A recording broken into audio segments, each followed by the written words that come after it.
Today, this journey we're going to take is going to be organic, and there is a new ministry of health that is being birthed within my soul and within the ministry. And I've been told through wisdom and my own circumstances to go full faith. And full faith really meant is that, Deron, I want you to walk in all the gifts that are within you, not just the ones that have been comfortable for you.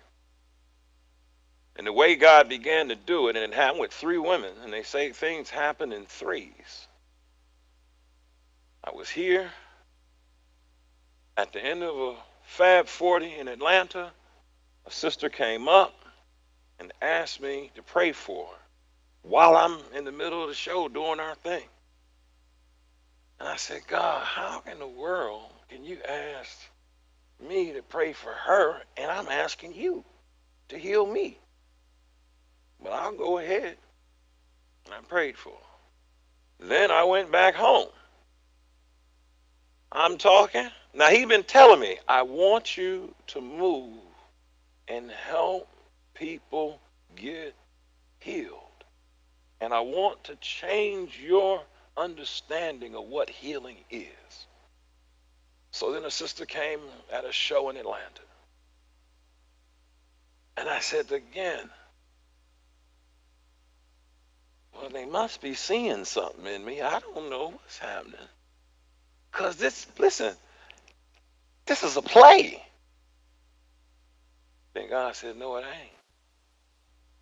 And then in the factory in Maryland, a sister came to me and asked me to pray. And on 111, the number that God had given to me, and at first I tried not to deal with it. And I said, God, I'll know if 111 is the number or I'm making this up if the shutdown takes place. And it took what? Place. Best thing that could ever happen because it brought us. I am so glad to see you, Lathan. I just learned your story 2 days ago. I hope you'll be all right because you will be crying.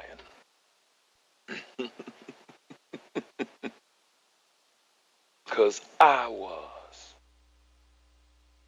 And so I kept patience. I wanted to call you for 2 days. And I said, I'll get to him.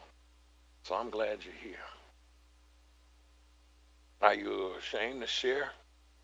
Okay. I didn't think so because your name is really, what is it? What's his real? Huh? Jason. Layson. But what his mother really name him? Jason. Okay. He changed his name to Lathan, but it's cool. I'm so glad I'm here to joke with you. You're going to love the day. So I done lost my train of thought. You so handsome. I see why that woman like you. Chocolate drop. All right.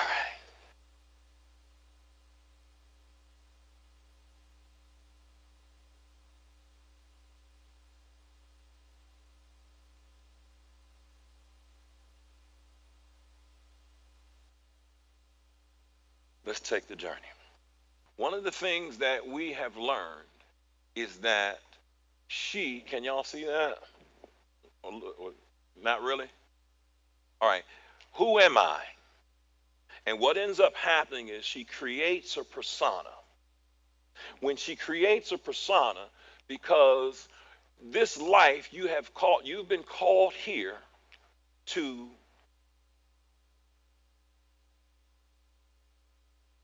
bring something here and to deliver someone and to be awakened.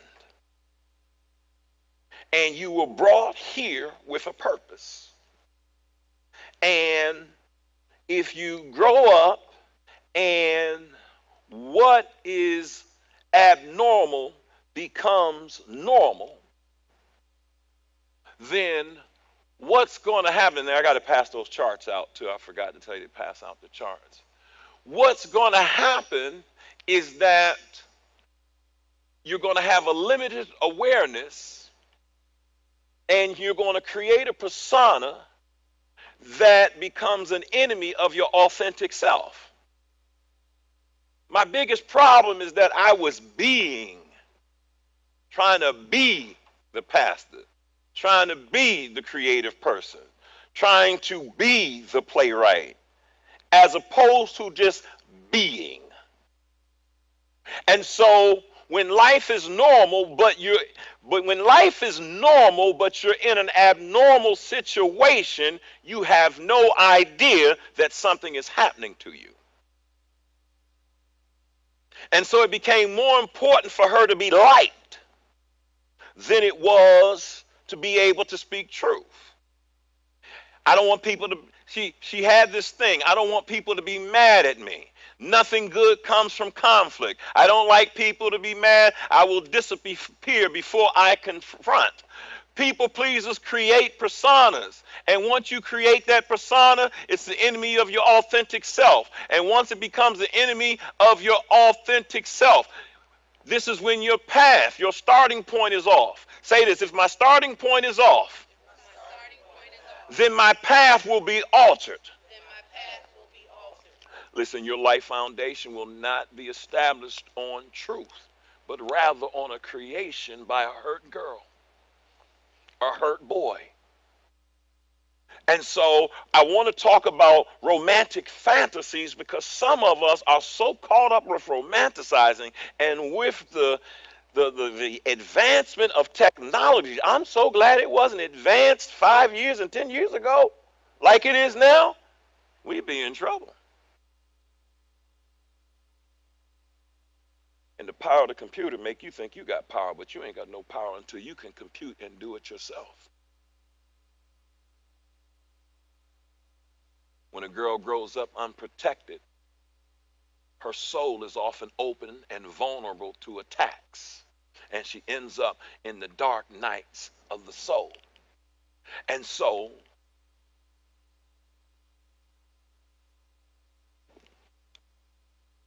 breast cancer, thank you for putting it up, premature aging, immune systems, obesity, cognitive impairment, coronary heart disease, diabetes, depression, birth defects, breast cancer, and and cognitive impairment. All this are the results of things happening, and you don't understand that it's a medical event.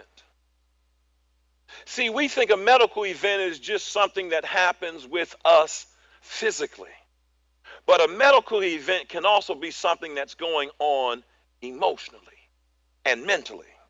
And the whole purpose of a medical event is a breakdown when the brother has broke out on you and you don't know what to do. Care for me, said you'd be there for me, there for me, there for me. Why don't you give to me, lie to me, lie. Somebody pull that up, and y'all got to say that right now. Pull it up, because I got to get it right. I didn't listen to it 100 times, no more than that. It just plays repeatedly all day. I thank God for my wife. And I wear a ring, I just can't find it. It's not a good thing to do in Atlanta, for several reasons. And so, you got to get to the point where you say, I have a problem, and what I'm going through is actually calling me. It's actually calling me. Say it's all about energy. It's all about energy. And in it being about energy, I started learning quite some time ago that what I'm going through, say infinity, if you don't do something with the energy that you experience, it's going to go somewhere. And you have to be able to understand when they say you reap what you sow, you reap the energy you put into certain things. The universal law is set up about reciprocity. That's why she says, tell me, what did I have to do to get some reciprocity? X factor. She's saying, what do I have to do to get a return on all that I've sown into you? The understandings, the pillow talk, the picking you up, the loaning you money, to the forgiving you 3, 4, 5, 6, 7 times for the same thing over and over again. Say it's a frequency. And say this frequency is energy. Bring that up, my friend. It's energy, and the reason it's energy, and if you don't know that first one, that energy was harnessed, but in the same time, it just keeps going back and forth. And a better way to say this is that if I'm the lower the frequency, the darker the energy, the lower my spirit feels. The higher the frequency, the closer I am to my purpose. And what she doesn't want to have to do around you is this right here. Constantly walking on unstable ground. Constantly going through the same thing over and over again. Saying, will we ever be on stable ground? Break it down, Wes. So now, let's talk about these frequencies. Can y'all see it? The bottom one says guilt. Put a blue one that says guilt. The next one above that says shame. Put one that says shame. Above that it says apathy. Put apathy. Above that, put a green sticker that says what? Fear. And above that, put a yellow one or whatever color that says what? Grief. Find another one. Put desire. Find another one. Put anger. Find another one. Put courage. Put pride. Courage. And I'll tell you the rest once you do that. Now, y'all can get that, right? See, I had to learn that you don't have to be affected by somebody else's energy if you choose not to be.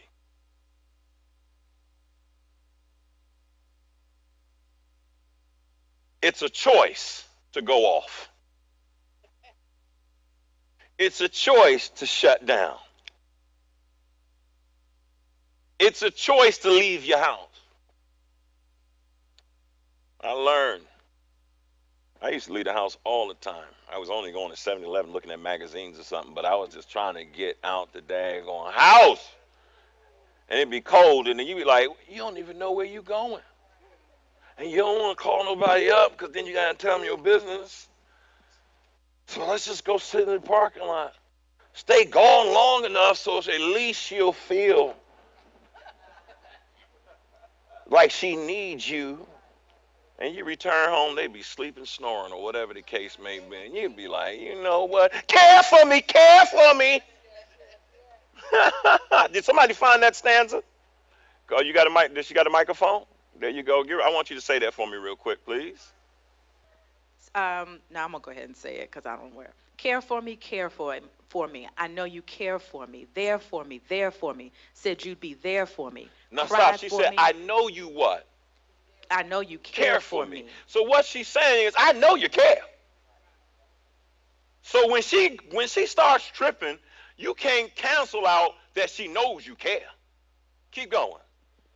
There for me. Said you'd be there for me. Now she's reminding you of all the times that you forgot how much you said you changed her life, my life, and therefore it's me and you.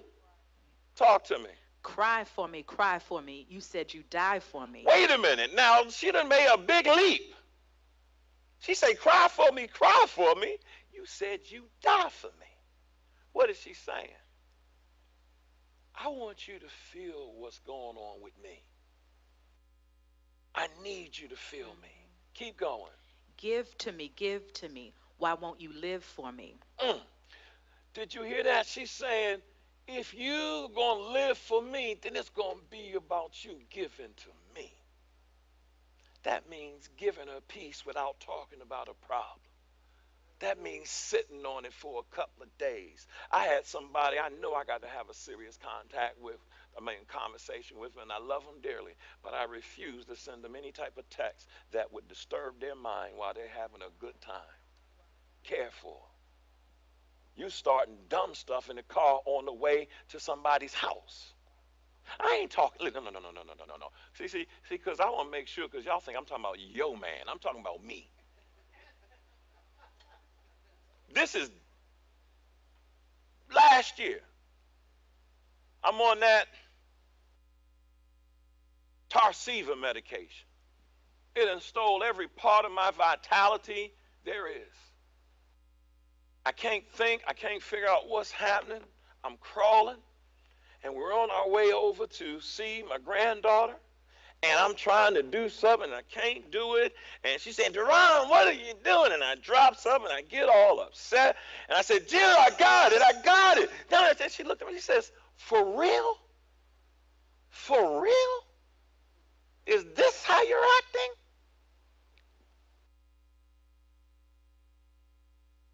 Yeah. I grabbed my stuff and I still have an attitude. And I put it in the car. So now I done messed up the mood. We're going to see the granddaughter. And she says, before we get in the car, this is my space to feel good. And I don't want to go over here. This is where I want to feel good. And I don't want to go over here now. All in this attitude. You got it, Jill. You got it. You got it. I don't say nothing in the car because I'm being corrected. See, some of y'all ain't changing because your call ain't came yet. Your call came. You a whole nother man. And you'll be another man by next year because your call came. And your call came in the midst of your youth to let you know that you're moral. You're human. So let me just go to the frequencies. Did y'all get them all down? You didn't? Put them up again, please. Because I want to quickly go through these. Guilt, shame, apathy, fear, grief, desire, anger, pride, courage. And if need be, just write it on the paper and write it later because I'm tired of waiting for you. You got it? Thank you. Jeepers, the people in Atlanta.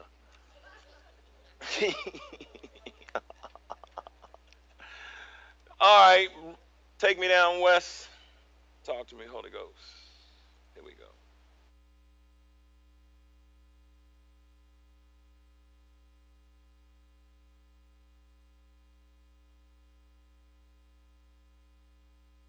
It's all about power.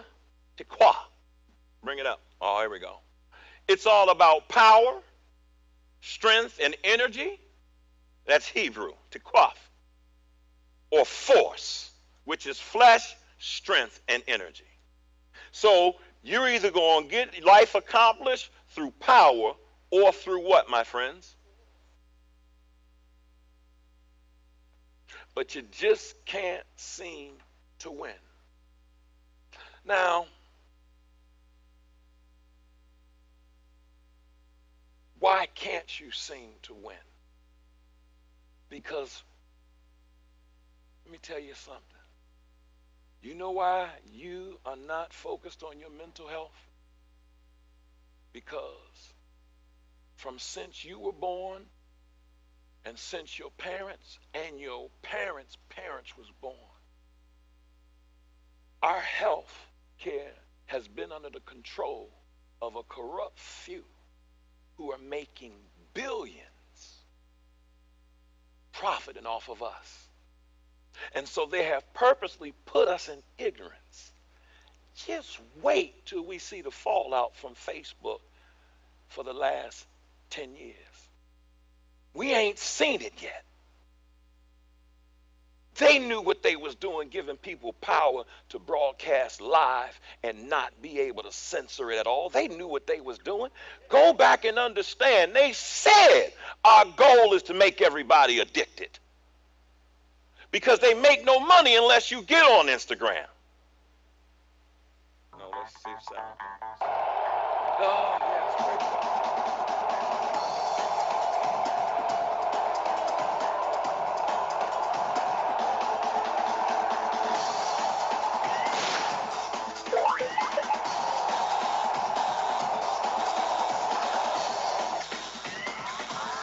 That's the Black and Latino community.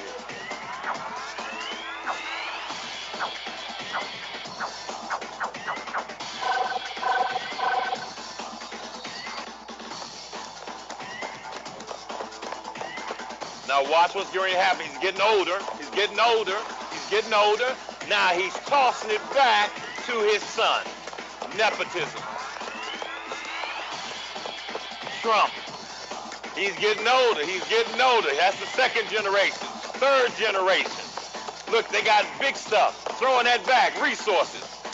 He's at the third generation. Look at where he at. Look at where he at. Boom. Wealth. Disparity. Now it's time for you to go. And most of us fail to understand. We have already started off 4 generations behind everybody else. And that dark cloud of anxiety and fear causes discrimination while everybody else don't get to feel it. And then obstacles are placed in your way. Poor schooling, where you don't get the same training as everybody else.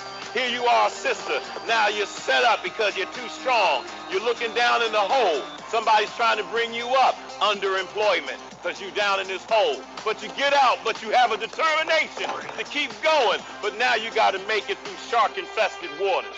Now, the standardized test is designed for her to fail. But you keep going. But now there's a jail cell that's put inside you to lock your brother up. Now you're mine. Now he's in prison. Now what do we do? School is the prison pipeline. But she gonna make it. And then she gets tired.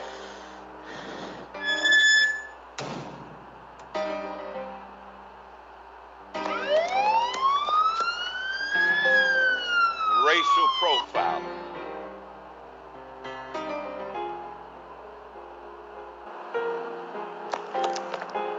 Brick wall. Dead end. By the time you get here, you're done.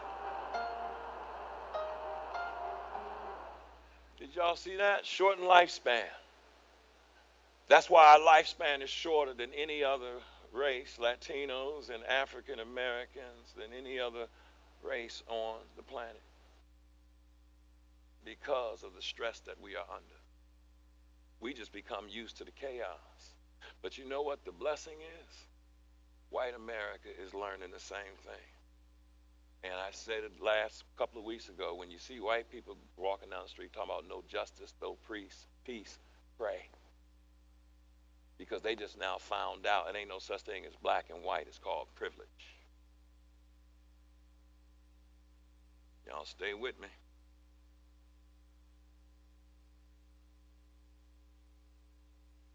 And so when he goes around, most of us brothers, many of us, our motto is to say, I ain't never scared.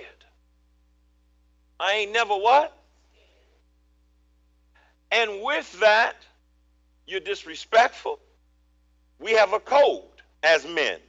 Not a code of loyalty, not a code of being a warrior, but a code. Now, I'm explaining to you how our women have gotten here. I'm explaining to you how we ourselves have gotten here. I weighed 285 pounds. Disease did not make me lose this weight. It was my choice of saying, macaroni and cheese and steaks can no longer be the bane of my existence. I must change. I contemplated stomach surgeries. But When you're unloving, undisciplined, lack of understanding, impatient, almost always unforgiving, they're all symptoms of an angry what? And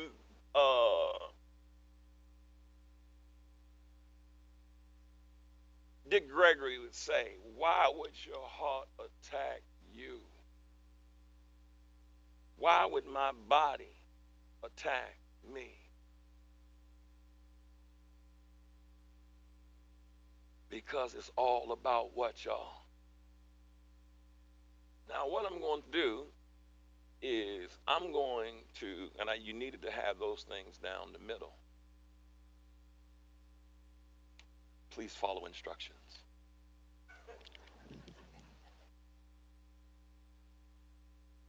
My granddaughter talking about she wanted to be the police to lock all the bad guys up, and she wanted to be a teacher like me. We are in trouble. And Jill talking about all the right things. She want to lock up all the bad guys. Now, I'm going to talk about either side of this, say frequency. There's some strongholds that you don't break until you get a higher level of consciousness. Got you, thank you. A higher level of consciousness. And many of us go in and try to work out. The first weight I had to lose was the spiritual and emotional dead weight, the baggage. That's why our diet attempts don't work.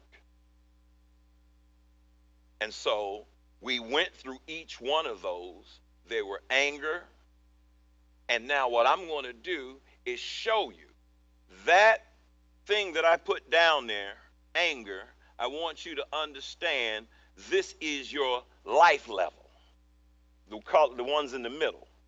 But now I'm going to give you your view of God.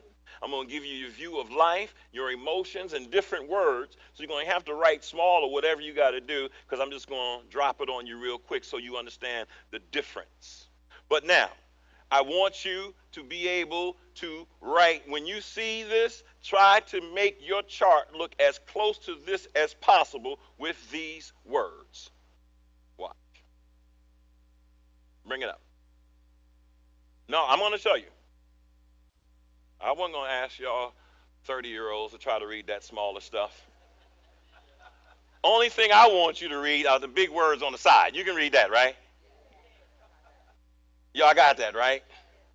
And so y'all see that there's a line between pride and courage. Y'all got that? If you look at your thing, there's a line between pride and courage. And so once you hit courage, you're in power. Once you're below this energy level, you're in destruction. Y'all got it? So now, let's start with anger.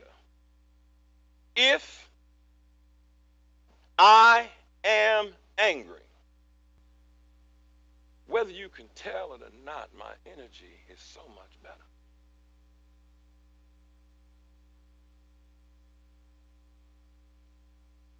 Because when I went to the hospital to do my checkup, which they had given me 12 weeks from the last time, which I was excited. Anybody who knows that you got to go to these things. I used to hear women talking about mammograms and all that kind of stuff, and I never understood the fear that goes through your body. Oh, turn your ringer off, Mike. The fear that goes through your body. And so when they told me, I went there and they gave me all the information, and then I said, well, can I get my blood pressure medicine refills here? Because that's what I've been doing for the last year and a half or so. And they turn it in. Say avoidance. It was easier for me to get my prescription done there because I didn't have to see my primary care doctor. And I had a bad run-in with him while I was in the hospital. And he was a little sarcastic, and he was a little off to the point where While I was in the hospital, they came and told me he was upset and all this sort of stuff. And I was like, what's going on? So I did go see him one time after I got out the hospital. And I said, hey, doc, what's the deal? Why are you defending yourself? And why are you so defensive? I'm not defensive. I'm not defensive. I said, you are, because you told them this, this, this, and this. And I said, because you threw me under the bus. So you are defensive. You may be a doctor, but I'm a doctor too. I'm a doctor of souls. So you are defensive. Well, because you said this. I said, man, I don't know the difference between this and this. And then he tried to say something and he injured me because he wanted to one-up me again because I got him. I wasn't trying to get him. I was just telling him the truth. But this time, it hurt me. And I said, you don't need to be talking to a person who is going through something like this, to myself. So when they told me to go back to my primary care doctor, I said, okay. And then I set the appointment, missed the first one. Then after I missed the first one, I decided, okay, the second one was last week. I was going because he told me he was not going to fill my prescription until he saw me. And I said, he controlling. I almost decided not to go because I don't let fear cause me to cancel my doctor's appointment. And why not is that? Let's go through it. Because one, fear, which had become her ally and my best friend, becomes your protector. And when you consult fear, you're not consulting the spirit. And so I had to get rid of my resistance. And part of the journey to wellness is it's time to overcome the fear of resistance to change life or for life change. I don't know if I'll get to it, but just say this. Illness is a message for my soul's transformation.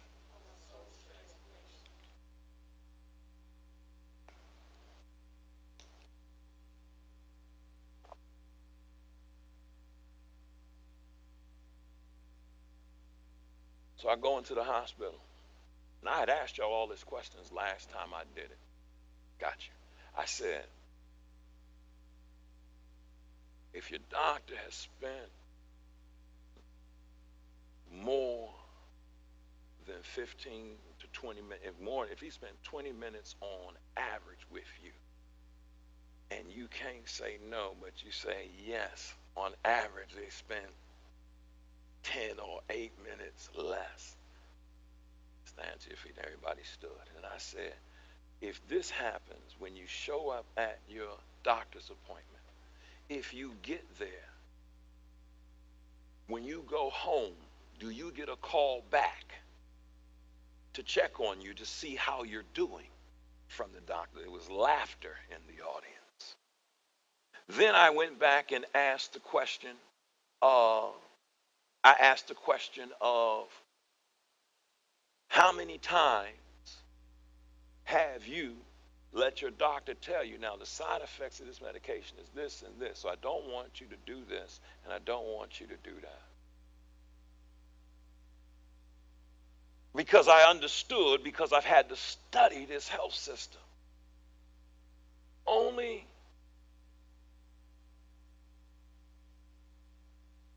for me to sit there getting ready, because I started off, because he said some stuff. I said, look, man, I'm just here to get my blood pressure medicine. I don't need no negativity, nothing. And as he answered each one of my questions, I was rebuked by truth, because I realized I'm alive because this man has been thorough. Sometimes we focused on the wrong stuff. And I said, God, forgive me, because had this man not saw that spot on that thing and not say, Pastor Cloud, I need you to go ahead and get that checked out. It's very serious.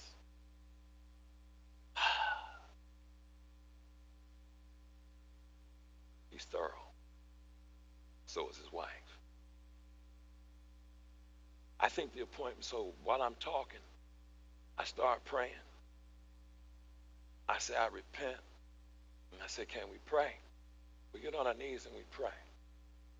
Now, I do this because unless you face death, this seems like drama to you.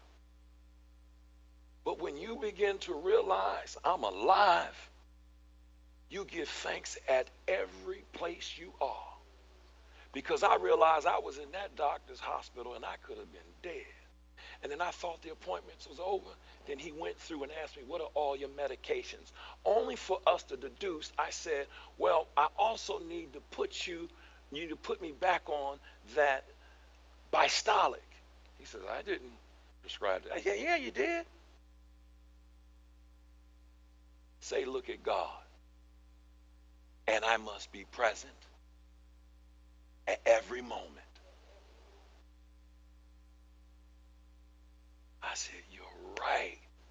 My mother's doctor, who's a cardiac specialist, gave me that. Well, he recommended, did the whole prescription thing. I go to the drugstore. They tell me it won't be there till tomorrow. I say, okay. But that's strange. I come back the next day. But by this time, I'm not taking what they're giving me, metropolol. And the reason I'm not taking it because I'm feeling like I'm depressed. And I had somebody I respect. I see you.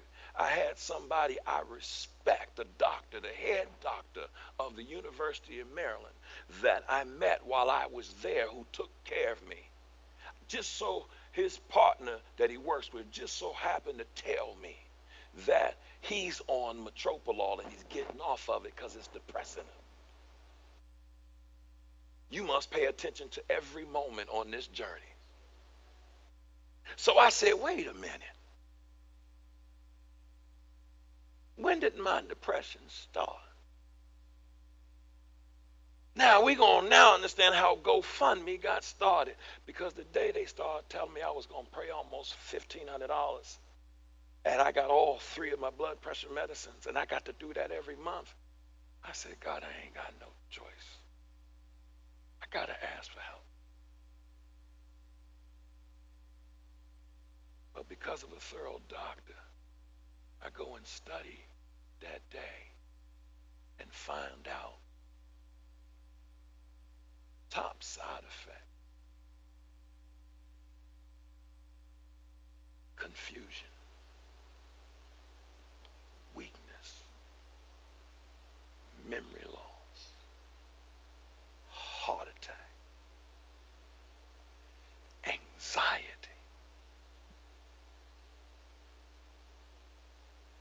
sleeplessness, joint pain. Everything that I was contributing to what I thought was happening with them other meds was blood pressure medicine.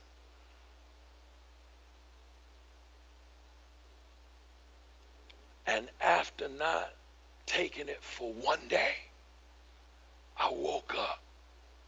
Because every morning I wake up, sometimes I feel unglued.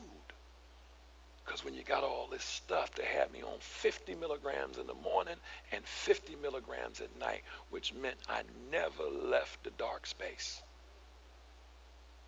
But what did do it? My faith. I began to realize, Deron, it was your faith that brought you through this.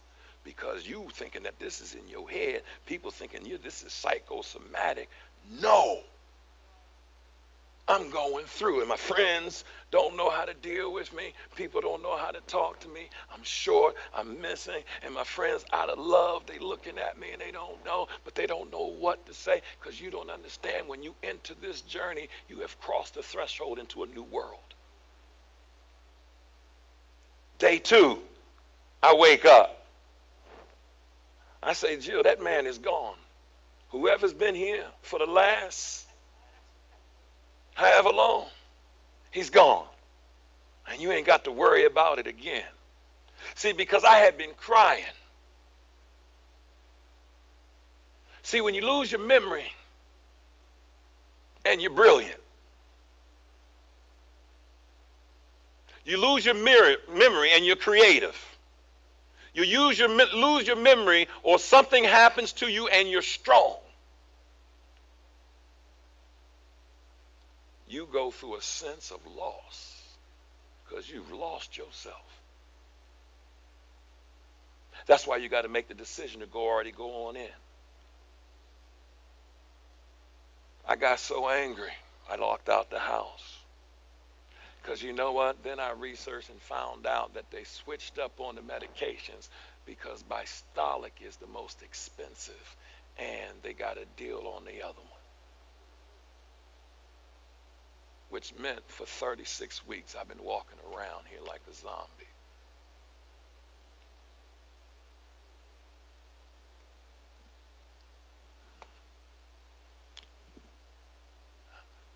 You had a heart attack because you had, come stand up here with me, please. You had a heart attack because you had heart issues, right? Cholesterol. No. You had heart issues. Heart issues, okay. No, say what you had. Cholesterol. Heart issues. No, you said say cholesterol. Cholesterol. I knew it was cholesterol. Just tell him what happened. About 4 weeks ago, I was at home and I was eating something I shouldn't have been eating. I had some fried chicken and some hot sauce. So I ate it, laid back down, and big mistake. And I started feeling like I had real bad acid reflux. That's what it felt like. I didn't have any pain in the shoulder or the textbook stuff that you have. It just felt like acid reflux, and I was like couldn't catch my breath. And I started feeling pain, and it was like then I busted out. I had a cold sweat, and then once I had the cold sweat, and I started to not be able to catch my breath, and it just wouldn't stop. So I kept my phone near me, and I just knew something wasn't right. And I called the ambulance, EMS, and they came and got me, and it was like, you're having a heart attack. And I was like, really? It just feels like acid reflux. And it wasn't. I didn't feel that it was a heart attack because it was different. But so they got me to the hospital. Right at the door, they looked at the EKG and they knew I had 2 blocked arteries, 100% blocked. So they stented me. They put in 2 stents. The first stent was put in, and I immediately it was so critical. They kept me awake the whole time. They went in through my arm, the veins in my arm, and they got the stents in. After the first stent was put in, I said the last thing I remember saying is I feel better, I feel better. And I was sitting there praying. I was like, well, thank you, God. But they said my heart stopped. They shocked me 5 times. So you coded 5 times. And I don't remember any of that. I just remember saying I feel better, and then she woke me up, and then I guess I didn't even realize the lapse in time in between me saying I feel better and the shocking period. I remember nothing about being shocked. We had to shock you 5 times, and I remember none of the shock. Here's a question I want to ask you that someone told me, but I don't know if I got it correct. Is it because you were prescribed a certain medication and something was missing or something, or what was it? How did you go from cholesterol to a heart attack? Actually, I'd stopped taking the cholesterol meds. Okay, be honest. About 3 months prior. Okay. 3 months prior, and I was trying to change my eating habits. I was like, I don't want to be, I hate taking a whole bunch of meds, so I was trying to kind of wean myself off of it. And I was, but at the same time, I guess the damage was already done. With the. And don't listen so that you understand. It took a year for me to tell my friends and everybody what I was going through because I carried it by myself, never told my wife, never told anybody because I didn't want to put nothing on anybody. Are you a miracle? Most definitely a miracle. Nothing but God, grace of God. Let's thank God for his testimony, man. Give me a hug. I'm going to wrap up. I'm taking 7.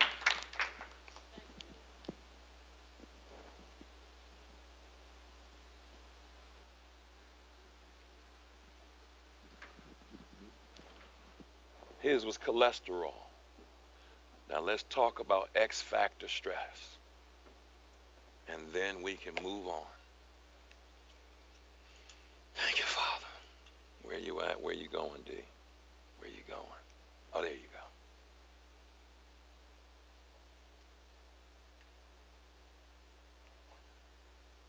go. Let me go take you back to the power chart so that you understand this.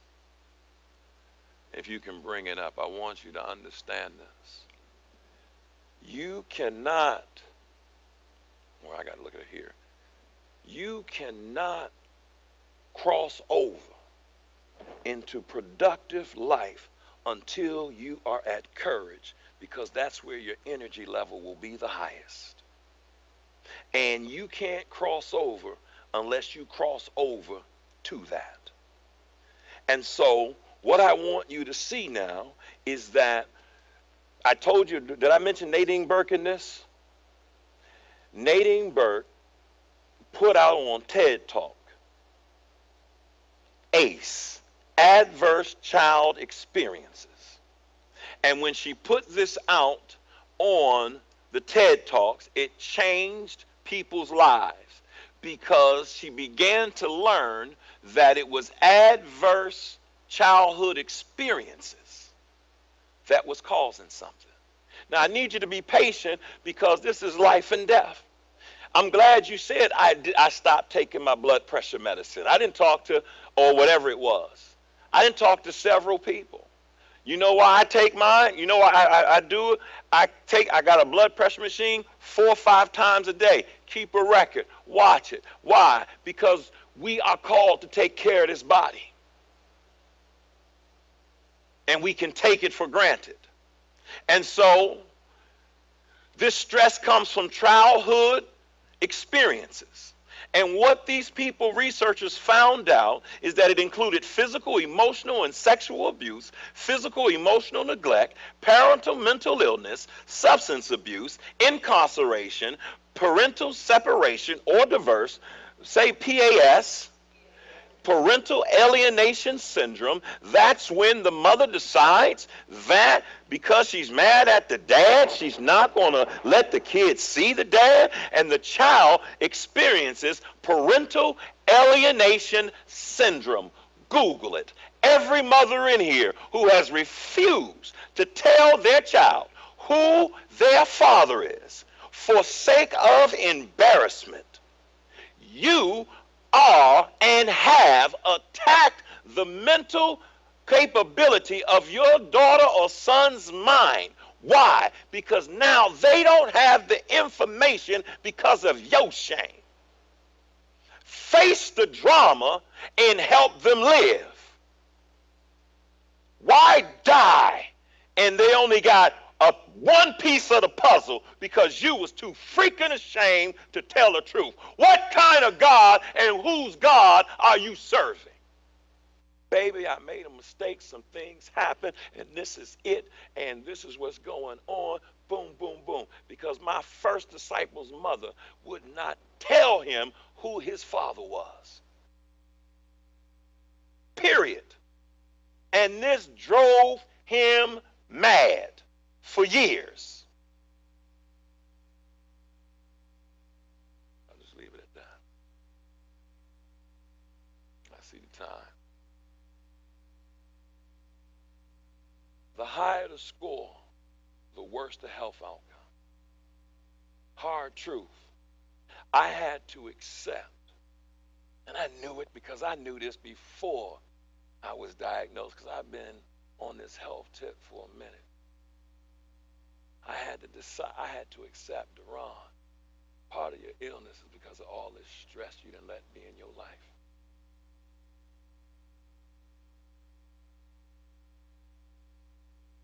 Sickness don't begin with your body, it begins with your soul.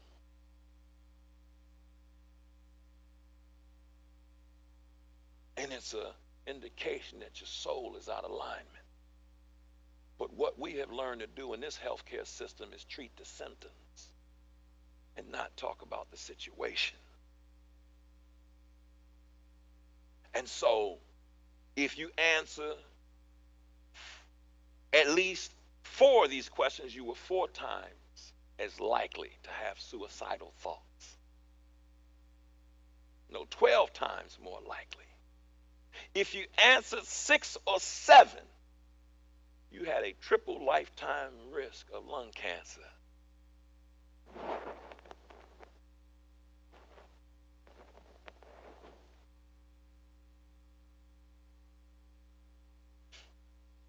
I cried. I cried. Because you realize all of what you gave up. And then God showed me there's some unnecessary drama that you don't need to be in because it creates heart disease. Do not merely listen to the word and so deceive yourself, but do what it says. It's like the person who looks in the mirror. You listen. You're going to have to get to the point. It ain't that I'm a procrastinator. It is because not exercising, not doing the right thing has a payoff. I knew not. You know why I didn't want to take some of my medication? Because it slowed me down. You got to do what you got to do. This is where the science comes in. Those people who grow up in those things, their prefrontal cortex, which controls impulse, and you're going to start hearing these words. I said, I'm going to start talking about what I know and stop trying to bring everything down and say, you need to understand my prefrontal cortex, which is responsible for my fear and everything else. I have got to rewire my brain because the brain only believes what's important and what you make important. And if you make your petty matters important, then you are now trying to change matter. Say matter is dense. In other words, I want you to understand this water. Now, this bottle is dense. You can't penetrate it. But this water is not as dense as this plastic on this bottle. And this bottle is not as dense as this microphone. And so if you keep going, the denser the brother, the denser the matter.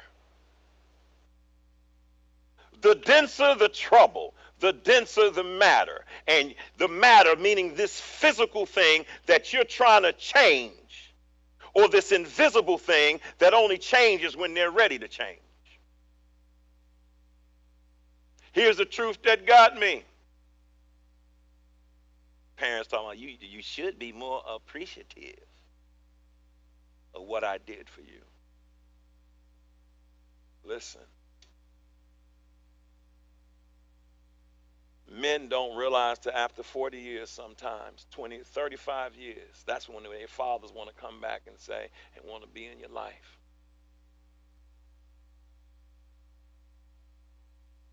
Hey, old man, take a look at my life. I'm a lot like you.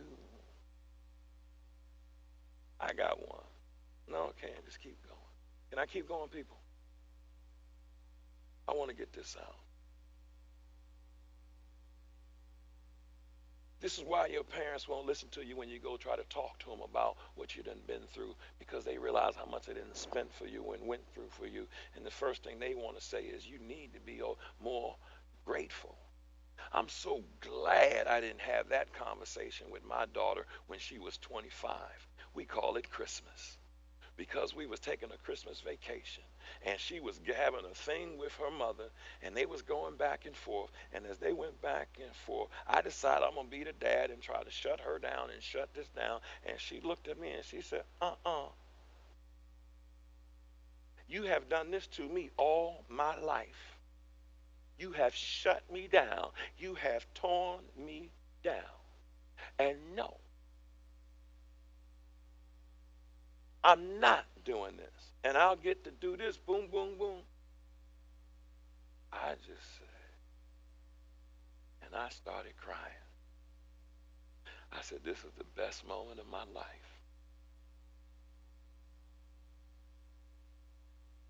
When you're a man or a woman of God, you embrace truth, even if it don't benefit your soul to make you feel good.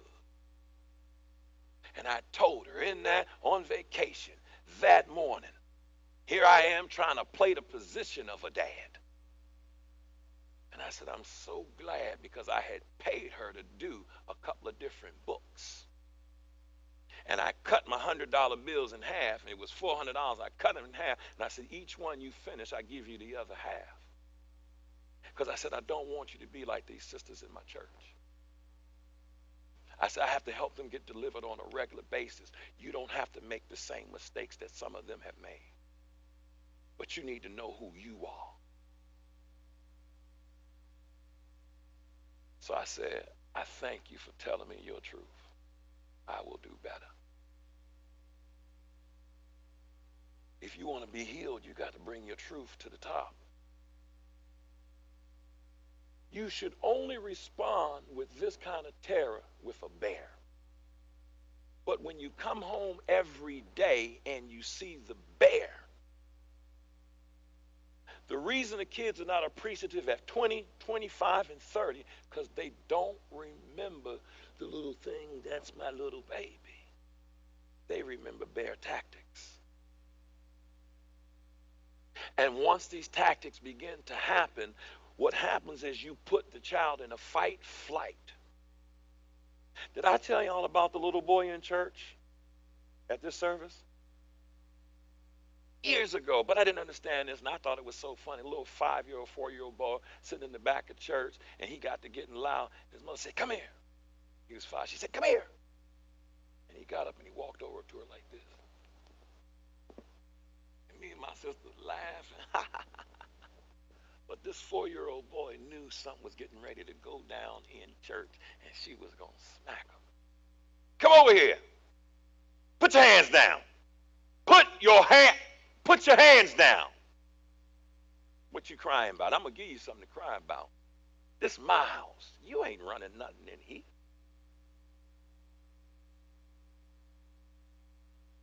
Give me that. When you take a young man, you do him like this, and you pull him up, and you look in his face, you're humiliating this man. Did y'all hear me? I'm not going to do that to him. But when you decide I'm going to lift you up and look you in your face, do you understand I'll kill you? What are you expecting them to want to do? Come here, Zach.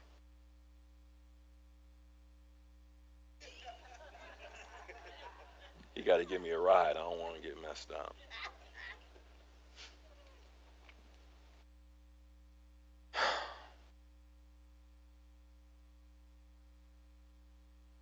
My body is an electrical system.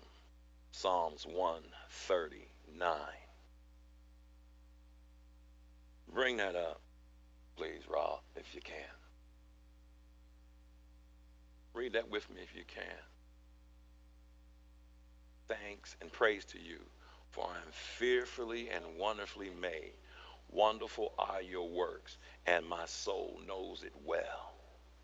And so your soul must know that you're wonderfully made. Did they give you that handout right there?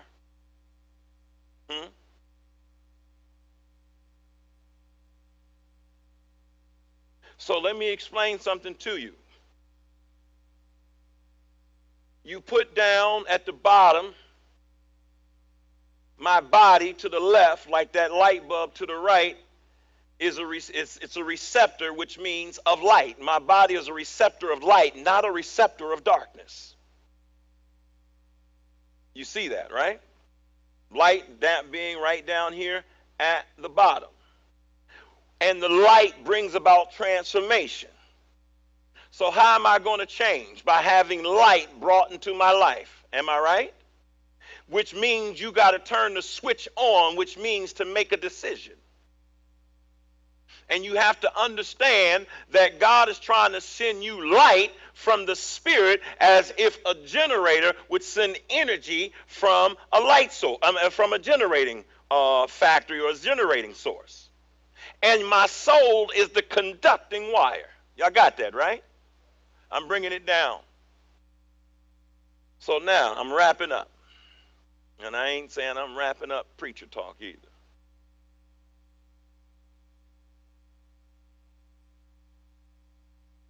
day you cross from pride, because pride, while you're in it, makes you inflate and makes you demanding. But when you cross over into power, then when you have courage, courage is the ability to do it anyway. Your emotions will constantly be about affirming, not negativity, when you have courage. And your process will always be to empower this conversation, and or this relationship. Now let's get to the get to. I'm ready to play this. Hopefully we're going to hear some power in a second.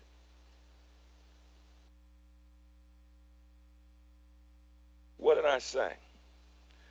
Stress in a little girl's life won't show up sometimes till later on in her life. So let's cross this right here. I'm ready to play it. It's playing. My girlfriend Kelsey, she's like, "Why do you get me so well?" I'm like, "'Cause I was raised by a woman." Hi, Mom. That's why you do it. Say hi, Mom. Turn it up. My mom's like both parents. Like on Father's Day, we're like, "Happy Father's Day, Mom." My dad left when I was like 7 or 8. One time that haunts me is this argument my mom and my dad had. We lived in a trailer. We had no money. There was 5 kids. We didn't have anything to eat. My dad came home after like a week of being gone. Mom told him, that's it, I'm sick of your crap, we're done. I knew he was doing drugs, you could tell. When my dad did drugs, his eyes glowed red like the devil. I walked over and I looked at him and he just looked at me. No emotion, no sadness, no regret. I said, "Are you leaving?" He said, "No, I'm never leaving." I fell asleep good, feeling I was protected, you know? But I woke up, he wasn't there. I always waited for him to come back. My dad never did the best things, but he was my superhero, you know? He wants to be like his dad, whether his dad was shooting at people, whether his dad was being nice. He wants to be like his dad. I still carry a lot of the baggage. It's the pain who makes us who we are, you know? Let's stop right there. He says the pain that makes us who we are, you know. In her world, I do this in boyfriend, girlfriend thing and other things. If her world, she was abandoned, molested, neglected, rejected, humiliated, disrespected, pimped, raped, crushed. And let's talk about rape. Real did a very good job. She spells her name Reil. Rape early in life. And many of us have been raped early in life by church, by authority figures, by this health system, by the government. Speaking of by the government, did you know that when you go to buy your car and you fill out the forms, you also fill out a form that gives the car dealership access to your healthcare records? And what they can do, and what they do is go back and check your healthcare records before they decide if they're going to take a chance on you. And it's written in the law. Go find it. And you're going to say, wow, he may be white.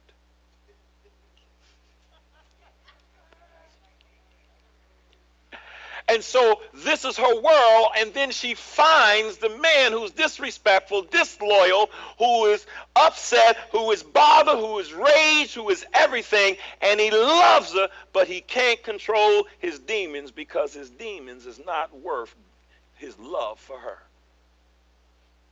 So where is the love? Let's see. I have to.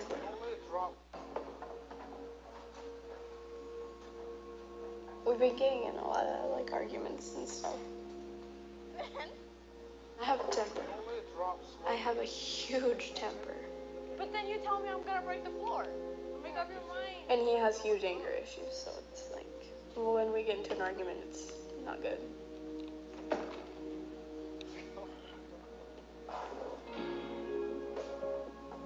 Recently, we've been having more downs and ups. We're at those points of like breaking up like almost once or twice a day.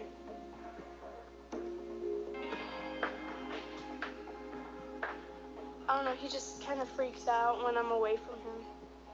I don't know what it is, it's that need to always have me there. Whenever I'm not around her for like a half hour, I'm going crazy. I'm calling her and texting her and texting her. And, like run around the school like 80 times looking for her. I'll be like, where the hell are you? What happened? But we can't be separated. I'm gonna stop it right there. That's what Lauren was saying. She says, and when I ask you to stay, I beg you to leave, you act like you can't say or stay. What did she say? That you can't stay. And she says, what is this, some kind of game? Understand this. A man plays a game like this because he has an emptiness in his soul. And just having you to need him replaces the need that his mother didn't meet in him. And so therefore he has a need for attention. So he'll want to be around you, but he can't handle conflict or truth. So he says, I understand you well because I understand women. Because I was grown up by one. But if he was raised by a mother, then there's sometimes two women in the house and one is a man. Because your mother sometimes can teach your psyche how to think like a woman, where you are paying too much to your feelings and emotion.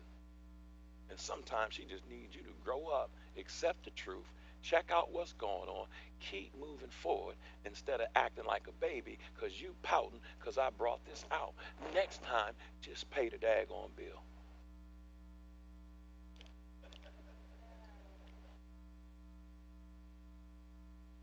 He's back. If she don't have a protector, then who does she have left? Huh? Her mom's. If she has a protector, then who does she have left? See, because I want us to talk about, because this is happening all over. All these young girls is running away. And the number one thing they saying is, I'm having a problem with my mother. Sisters are going into mental institutions, 16, 14, 13, being admitted because the mom, for whatever reason, got caught up or something happening, or the child got caught up on social media. Let's get to it. I see the time. Make some real positive changes. They're at critical risk, and then all of a sudden she got knocked off her feet. So recently, like 3 weeks ago, I got kicked out of my house. ¿Sí me puedo llevar unas? My mom met this guy at work, and he's 25 years old. And I told her that he's a drug dealer. He stabbed somebody in California. My oldest brother's 21 years old. I'm like, he could be your son.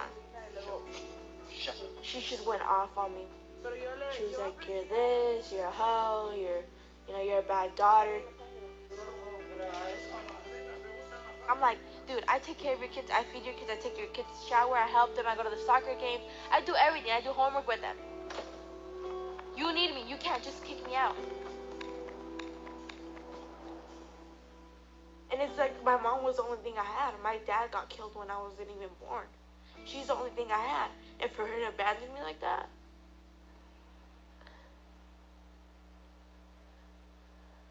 I wish I can go back.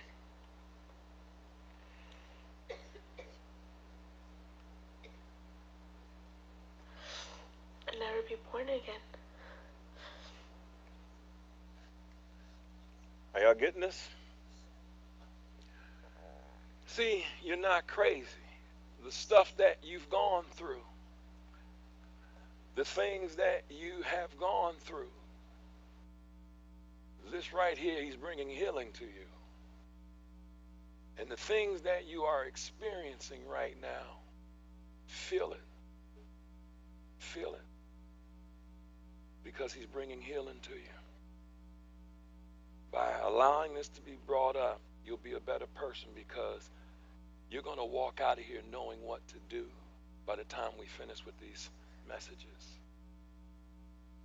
What she was saying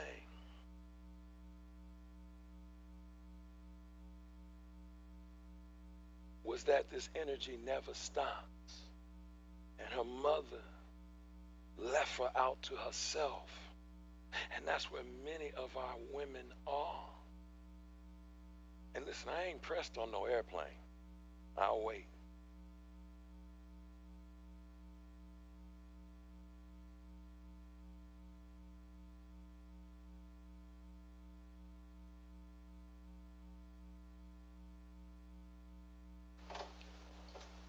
Is probably my younger sister.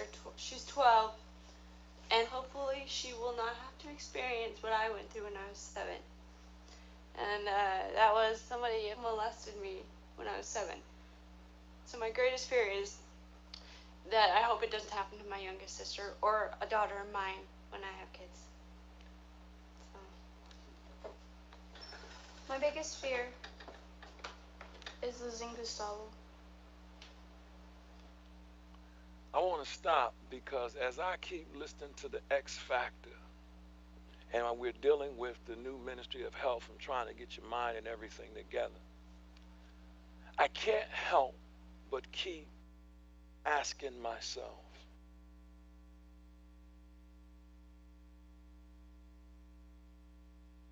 what is she to do with this information? Let's play it again. Is probably my younger sister. She's 12. And I want you and to see she will not have why to a experience girl what I went through. cannot leave and a woman And, cannot that leave somebody a molested man me when I was 7. or their relationship. So my greatest fear It's is based upon secrets. that I hope it doesn't happen to my youngest sister or a daughter of mine when I have kids. So. Here we go. My biggest fear is losing Gustavo. Her boyfriend.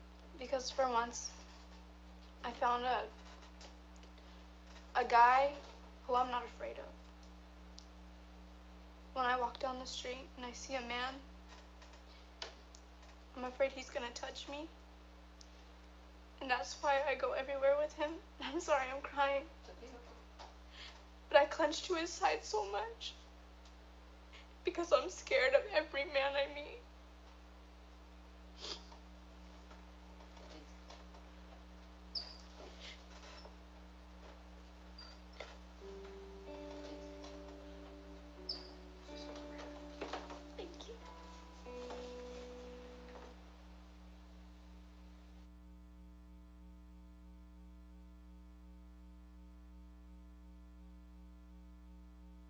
I'm going to turn it over to Jill. Is Jill there to be turned over to?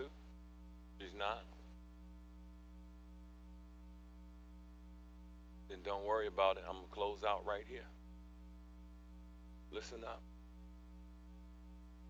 This right here, all this that we're talking about and what we're going through, you have to make a decision to understand that some of the things you're going through is because you have not dealt with some truths.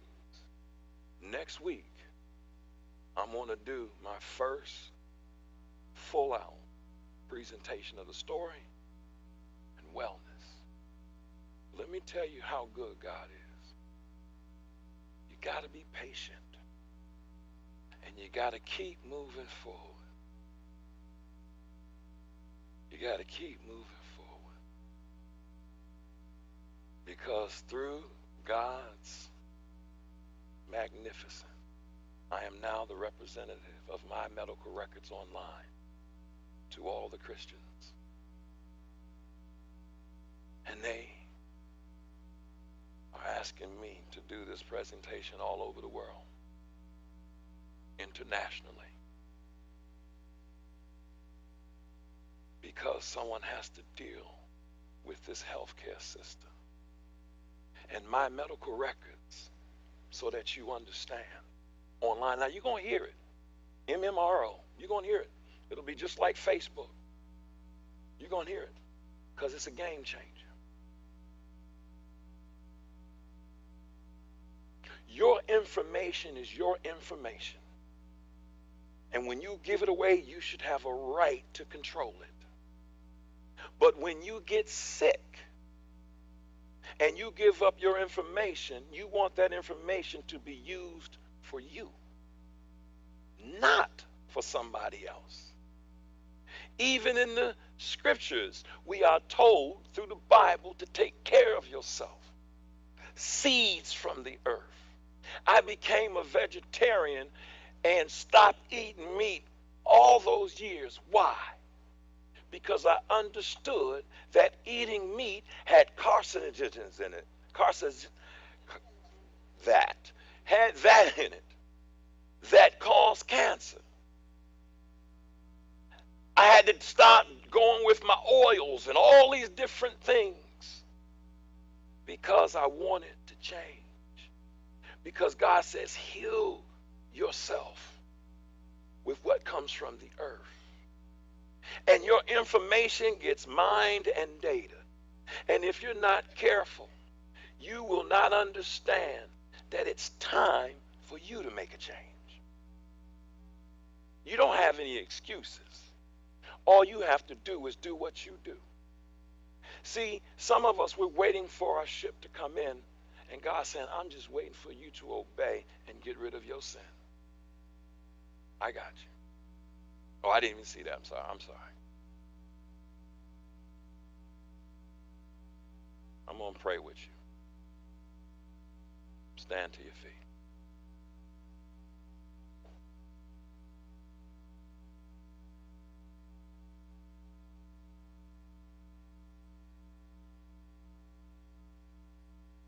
Say, this is about if I can't or I won't.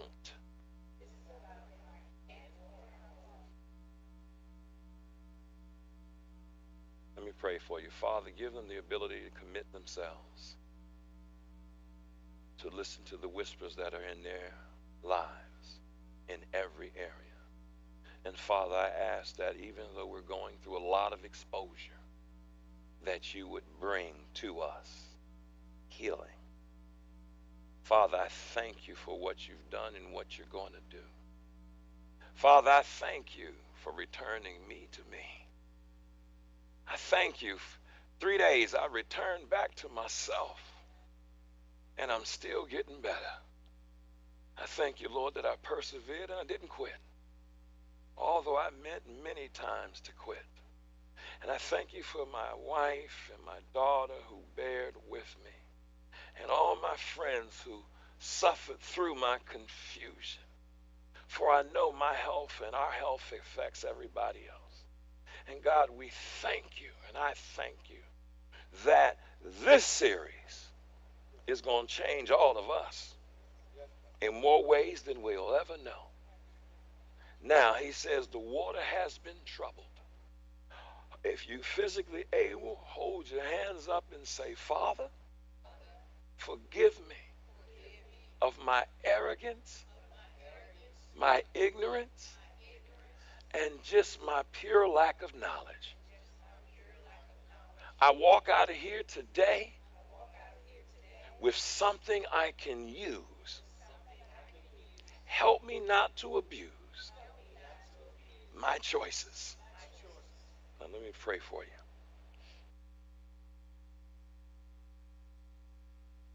God, you told me that I didn't understand why this came into my life.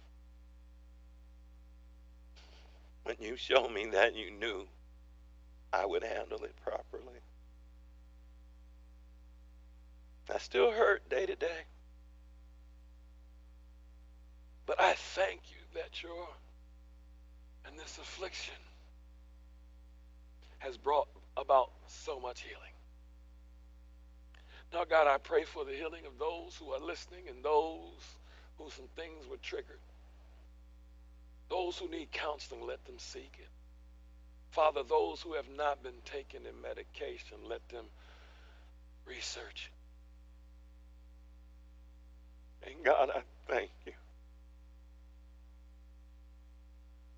for helping me feel like me one more time. And I'm going to do the right thing with this one. Bless all the co-workers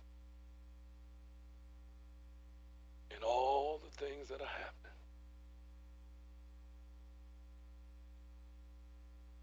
May you be forgiven of your sin and walk away healed. And may you come to know the truth, the way, the life, the character of Yeshua. Amen. God bless you.